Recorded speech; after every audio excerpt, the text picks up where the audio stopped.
اعوذ باللہ من الشیطان الرجیم بسم اللہ الرحمن الرحیم وَإِذْ قَالَتِ الْمَلَائِكَةُ يَا مَرْيَمُ إِنَّ اللَّهَ اصْطَفَاكِ، جب کہا فرشتوں نے اے مریم بے شک اللہ تعالیٰ نے تجھے برگزیدہ کر لیا ہے، وَطَہَّرَكِ وَاصْطَفَاكِ عَلَىٰ نِسَاءِ الْعَالَمِينَ، اور تجھے پاک کر دیا ہے اور تجھے تمام جہان والی عورتوں پر چن لیا ہے یا بہتر بنا لیا ہے۔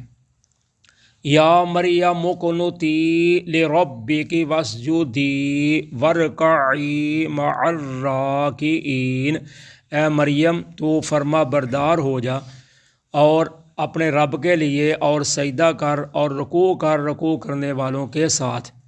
ذالک من انباء الغیب نوحیہ الیک، یہ غیب کی خبروں میں سے ہے، ہم آپ کی طرف وحی کر رہے ہیں۔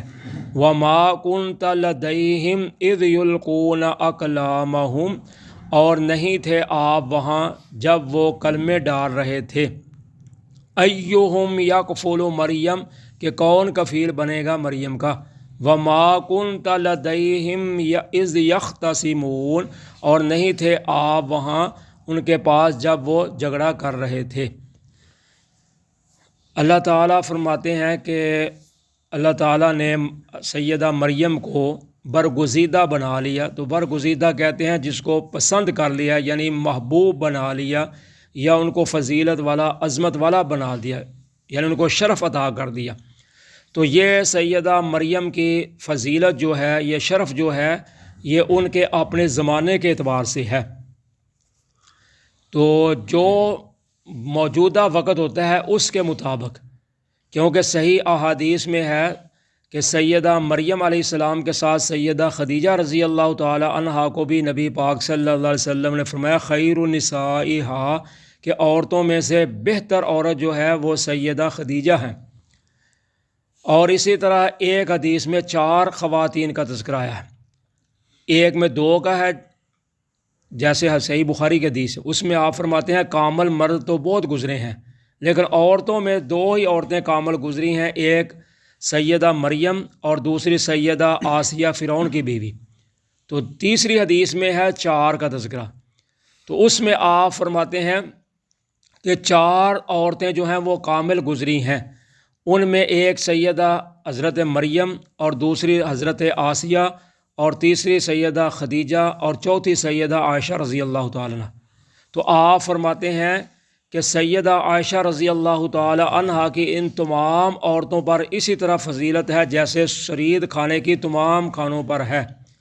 تو عرب میں ایک سرید کھانا جو تھا وہ بہت مشہور ہوتا تھا۔ تو سرید کہتے ہیں کہ گوشت کا جو شوربہ ہوتا ہے نا، اس میں روٹی کے ٹکڑے جو ہیں اس کو ڈبو دینا رات کو، تو وہ رات اس میں پڑے رہیں تو نرم ہو جائیں، تو اس کو پھر صبح کھاتے تھے، تو اس کو کہتے تھے سرید۔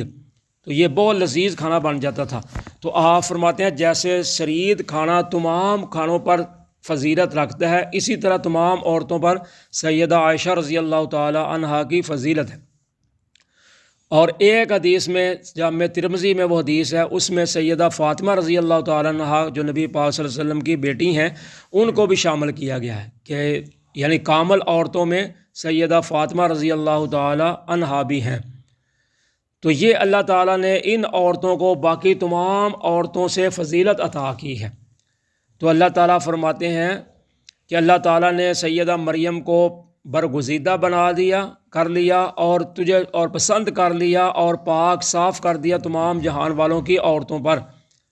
تو اب کہا ہے مریم تم اللہ کی فرما بردار بن جاؤ، اطاعت کرنے والی بن جاؤ اور سجدہ کرو، رکوع کرنے والوں کے ساتھ، یعنی جو ہیکل سلیمانی یا بیت المقدس کے ساتھ جو حجرے بنے ہوئے تھے جہاں لوگ عبادت کرتے تھے، تو سیدہ مریم کو بھی کہا گیا کہ تم بھی اللہ کی عبادت کرو۔ تو گویا کہ باجماعت نماز پڑھنے کا حکم سیدہ مریم کو بھی دیا گیا کہ تم بھی باجماعت کرو، کیونکہ ورکعی مع الراکعین سے مراد ہے کہ رکوع کرنے والوں کے ساتھ رکوع کرو۔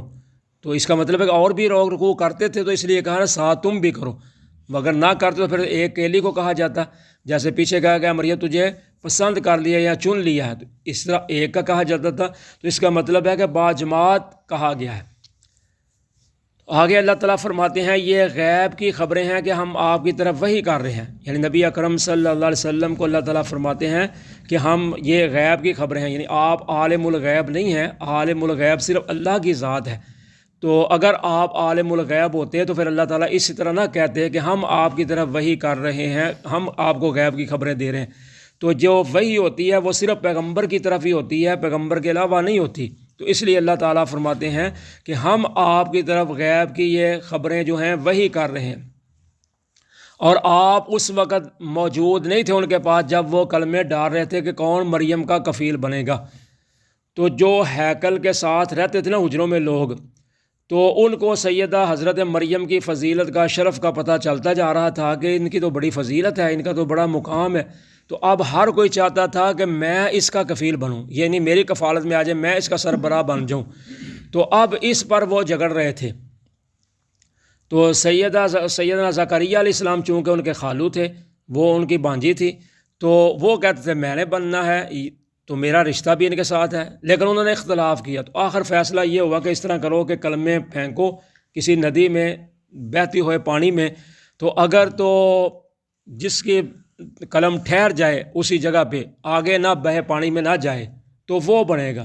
تو یا تھا کہ کلمے پھینکو جس کی قلم اوپر تیر جائے تو وہ بن جائے گا، جس کی قلمیں ڈوب جائیں گی وہ اس کا کفیل نہیں بنے گا۔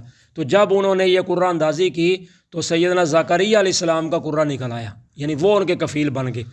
تو اللہ تعالیٰ فرماتے ہیں کہ جب وہ کلمے ڈال رہے تھے آپ اس وقت بھی وہاں موجود نہیں تھے، اور نہ آپ اس وقت ان کے پاس موجود تھے جب وہ جھگڑا کر رہے تھے، یعنی جب ان کا اختلاف ہوا تھا اس وقت بھی آپ موجود نہیں تھے، جب پھر کلمے پھینک رہے تھے اس وقت بھی موجود نہیں تھے۔